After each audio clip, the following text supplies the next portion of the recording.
Hi, and welcome back to the continuation of a look at the Apostle Paul's perspective while he's in quarantine.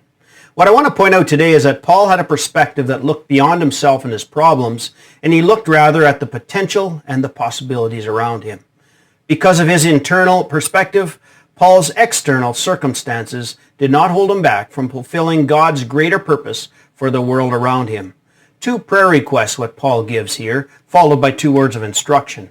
The first prayer request in Colossians 4 verse 3, and pray for us too, that God may open a door for a message so that we may proclaim the mystery of Christ, for which I am in chains. Paul is in prison or house arrest, yet his prayer request was not for himself and for his own release.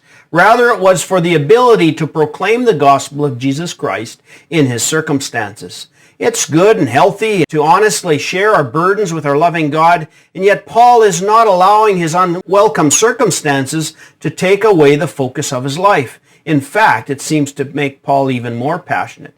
Paul knew his life purpose, and he pursued it relentlessly, even in life's shifting circumstances. Paul's lesson to us: don't be bound by your immediate circumstances, but look beyond at the new opportunities before you. Paul's second prayer request: pray that I may proclaim it clearly as I should. Paul was also asking prayer to know how to change his methods but remain true to his mission. His mission stayed the same, but his methods changed in order to keep going.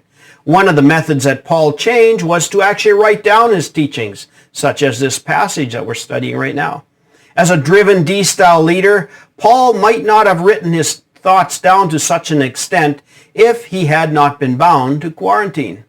Paul had clarity in his life mission, and he sought to adjust to external circumstances accordingly.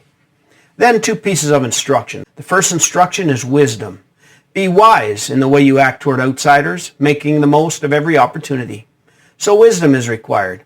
I was joking to my family that when my self-quarantine ends, I'm going to go out and I'm going to greet and hug everyone I see. Well, we know that's not very wise. Be kind of silly, foolish, crazy. We need to apply wisdom to the advice from our government and medical professionals. Even though we practice physical distancing, take the opportunity to reach out to those around you, your neighbors, family, community, but be wise in how you do that. The second instruction Paul gives is grace.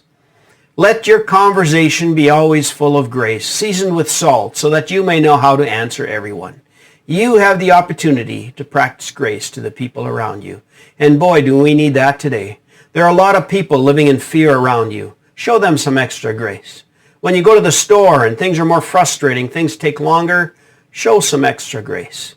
Well, living at home 24/7, work, school, family life, well, show a little extra grace to your family members. This Easter season is a reminder of God's mission to mankind, to provide a way for a relationship with Him through His Son, Jesus Christ.